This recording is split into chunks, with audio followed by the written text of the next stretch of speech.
Hey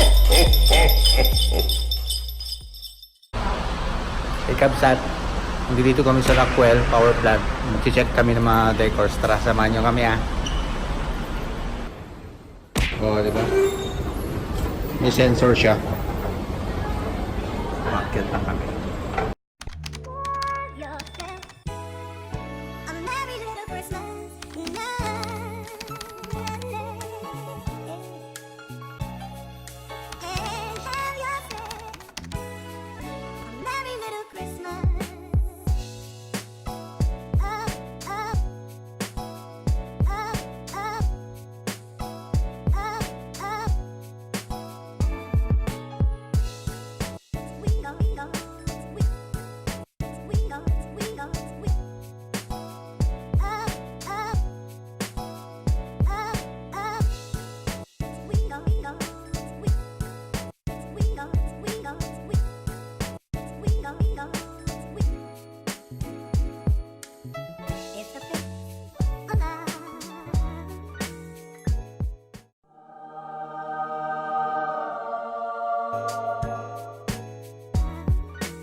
We've no place to go. Let it snow, let it snow, let it snow.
Pinapanood ko yung fountain. Hindi ko maintindihan ba't ganun yung tube.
Tingnan nyo yung kitchen utensils. So, yung gamit namin pala is gold.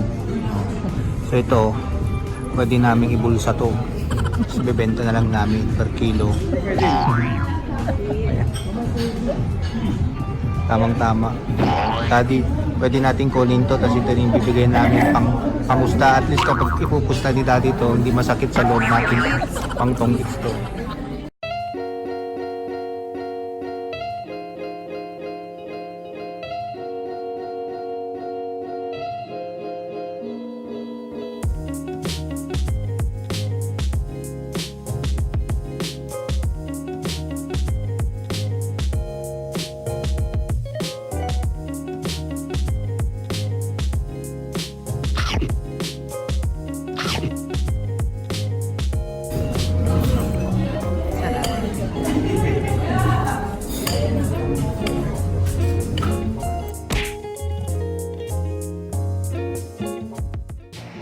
Okay, Kamsat, magbibigay ako ng review at saka comments ko regarding dun sa pinunta namin dito sa Rockwell Powerplant Mall. Una kong masasabi dito is yung place ng Rockwell. So, last year kasi ganito siya eh. Ayan, yan ang itsura niya. At saka, ngayon naman, ito ang itsura niya. So, kung makikita mo, yung design, yung concept niya is magkakaiba rin yung patterns ng mga Christmas decors na ginawa niya, pero overall maganda. So, overall, talagang maganda yung place and maganda yung mga Christmas decors na inilagay nila. So, feature talaga namin to para makita nyo. Para mapasyalan nyo rin. Kasi popular talaga yung Rockwell sa Christmas decor. Kaya yun yung first mall na gusto namin i-feature ito para sa Christmas. Tama. Kumain kami dito sa Glass House. Rockwell Glass House ba yan? Okay. Rockwell Glass House. So, masasabi ko sa pagkain, okay siya. Pero, ang ganda ng place. Masosyal. Alam mo kung ba't po nasabing social yung place. Yung table nila, at saka yung chairs. Kung makita mo yung table nila, para siyang granite. Saka yung utensils nila, gold. Yung placemat. Ay, oo nga pala. Dapat, nakalimutan kong sabihin sa inyo, may gold din na print out dun sa kanya placemat. So, socially ng labas. So, nag-enjoy din kami. Saka ang ganda ng lamig. Ang ganda ng place, ang ganda ng ambience. Tapos kasi tamang-tama, umuulan nun. So, kitang-kita from the inside. Kitang-kita na hangin ng plants. It's nearly Christmas. November and December. Bale, i-feature namin yung mga Christmas lights, o mga Christmas decorations. So, maghahanap kami ng mga lugar kung saan magaganda. I-feature namin. So, standby kayo. Check nyo. Para at least kung sakaling makita namin na maganda or kung gusto nyo yung pasyalan, at least magkakaroon kayo ng idea kung saan yung place na yun. So, for those who haven't subscribed to my channel, you just please try to subscribe and hit the notification button down below. See you next time, kakapsat. Boy.